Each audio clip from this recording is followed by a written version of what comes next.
এটা আমার প্রথম অ্যাপেল প্রোডাক্ট। তো আমি আজকে এটা আনবক্স করব। আমি এই প্রোডাক্টটা আসলে ইউএসএ থেকে আনাইছি। তো আমার ইউএসএ থেকে বাংলাদেশে আনানোর এক্সপিরিয়েন্স, খরচ কেমন গেছে সব কিছু আমি ভিডিও শেষে বলবো, এবং কোনটা আপনারা করতে পারেন, কোনটা হলে ভালো হবে সেটাও আমি ভিডিও শেষে বলবো। চলুন আনবক্স করা যাক। আনবক্সিংয়ের শুরুতে আমি দেখছি যে এখানে আসলে আমার বক্সটা পুরো ইনটেক না, এখানে আসলে ছেঁড়া ছিল। তো ভেতরের প্রোডাক্টটা অবশ্য ভালো ছিল, যে কারণে আর কোনো ঝামেলা করিনি।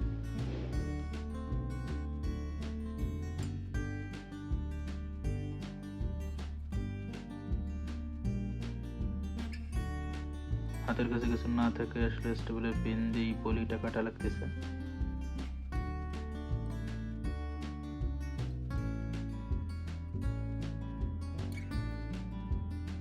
এয়ার গ্যাপের কারণে প্যাকেটটা ভালোভাবেই লেগেছিল, খুলতে যাচ্ছিল না, এরপরে আস্তে আস্তে খুলছে।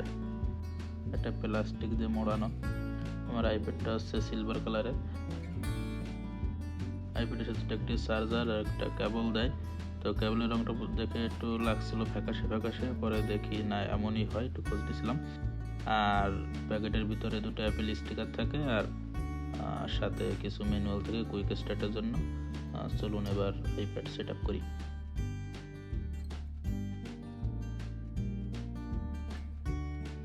প্লাস্টিক খুলতে আসলে খুব ভালোই লাগে, সবারই লাগে। এতদিন অনেক ভিডিও দেখছি ইউটিউবে, আজ নিজে খুলতেছি। তো পাওয়ার বাটনটা একটু চেপে দিলেই আসলে সেট আপ শুরু হয়ে যায়। এরপরে বাংলা ভাষা ছাড়া সব ভাষাই হ্যালো লেখা আসে। এরপর ল্যাঙ্গুয়েজ ইংলিশ, আর কান্ট্রি বাংলাদেশ অবশ্য খুঁজে পেয়েছি, বাংলাদেশ ছিল। এরপরে কন্টিনিউ দিলেই হয়। এরপর ওয়াইফাই সেট আপ করতে বলে, আমারটা অনলি ওয়াইফাই ভার্সনটা।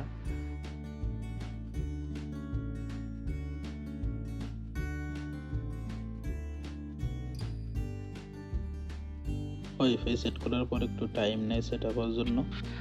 এরপর টাচ আইডি সেট আপ করতে বলে, ফিঙ্গারপ্রিন্ট যেটা, বাটনটার উপর কয়েকবার আঙ্গুল রাখলেই আসলে টাচ আইডি নিয়ে নেয়।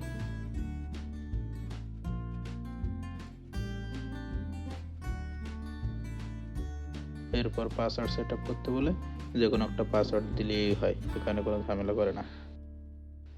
এরপরে অ্যাপেল আইডি সেট করতে বলে, এটাই সবচেয়ে ঝামেলার একটা বিষয়, আমার অনেক সময় লাগছিল। মাঝে মাঝে পাসওয়ার্ডের সমস্যা হয়, যে এই পাসওয়ার্ডে হবে না, অন্য পাসওয়ার্ড দেন। এরপর আস্তে আস্তে অনেক সময় ধরে করার পর হয়ে গেছে।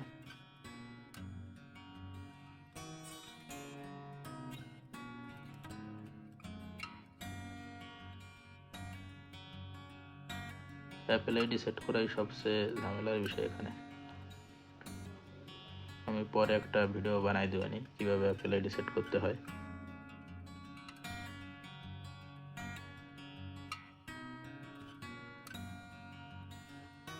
অ্যাপেল আইডি সেট হওয়ার পর কিছু টার্মস অ্যান্ড কন্ডিশন এগ্রি করা লাগে, এরপর একটু সময় নেয়।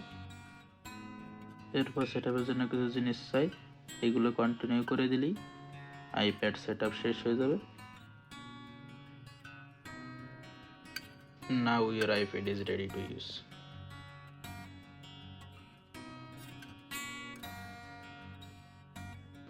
আমি আইপ্যাডের সাথে একটা অ্যাপেল পেন্সিল নিয়েছিলাম, তো সেটাই আনবক্স করে দেখাই।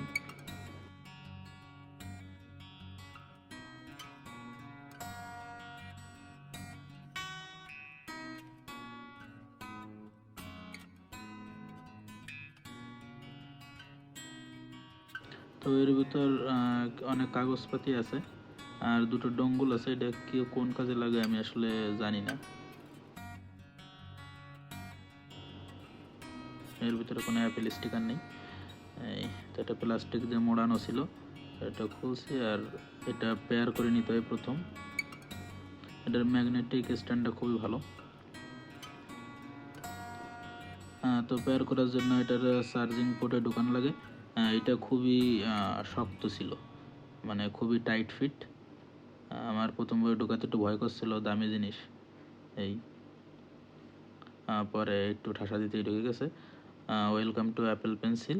এরপরে এইগুলো একটু ওকে দিলে একটু শিখাই কীভাবে কি এইগুলা ইউজ করে এটা রেডি। চার্জিং পোর্টে না ঢুকালে এটা আসলে পেয়ার হবে না, যে কারণে এটা ইউজ করা যাবে না। তো আমি বলি আমার আইপ্যাড কেনার কাহিনী। তো আমি অনেকদিন ধরে ভাবছিলাম যে বাইরে থেকে ইউএসএ থেকে যদি কেউ আসে তাহলে তাকে দিয়ে আইপ্যাড আনবো, কারণ দেশে অনেক দাম পড়ে যায়। এই তো আমার হিসাব ছিল যে আমি অনলাইনে স্টোরে দেখতাম যে আইপ্যাডের দাম $330 আর $100 হচ্ছে অ্যাপেল পেন্সিলের দাম। তো আমি হিসাব করতাম যে $430 আর স্টুডেন্টদের জন্য ছাড় দেয় 10%। সেখানে $400 মধ্যে আমার আইপ্যাড এবং অ্যাপেল পেন্সিল দুটোই হয়ে যাবে। আমি আসলে ভালো করে জানতাম না সেই সময়। এরপরে আমি এক বন্ধু আসার জন্য প্রস্তুত হলো যখন, যে আসবে, তো তাকে বললাম আইপ্যাড আন। ও বলল ঠিক আছে। টাকা আরো অনেক বন্ধুরাই অনেক কিছু আনবে। ও বলল কে কি আনবে একবারে টাকা উঠাইয়া দে, আমি তার জন্য সবকিছু নিয়ে আসবো। তো আমরা সব বন্ধুরা টাকা উঠাইয়া তাকে টাকা সেন্ড করে দিলাম এবং সে আহ, সবকিছু কিনতে গেল। তো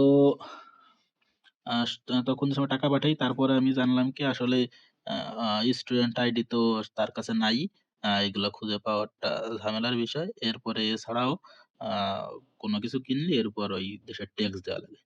তো আমার $430 তো স্টুডেন্ট আইডি $1 কম লই না। এরপরে 10% করে ট্যাক্স দিয়ে আরো বাড়ার কথা, প্রায় $500 কাছাকাছি চলে যাওয়ার কথা। এরপরে এইটা ছিল 25শে নভেম্বরের দিক।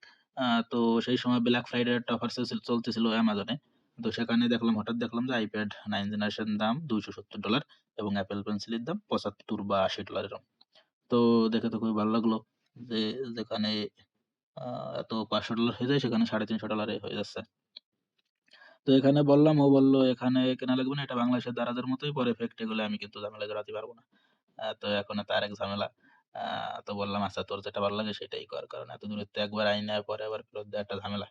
তো আমরা ও লোকাল স্টোর থেকেই নিল, সেখানে $310 নিল আইপ্যাডের দাম, এবং আরো $32 প্রায় নিল ট্যাক্স। তো $342 পড়লো হলো আইপ্যাড, আর $108 ট্যাক্স, $108 পড়লো হলো অ্যাপেল পেন্সিল। এই তো গেলো এক ঝামেলা। এরপরে আমি যে সময় আগে হিসাব করতাম সেই সময় দেখতাম ডলারের দাম হলো 85 টাকা করে, $1 85 টাকা।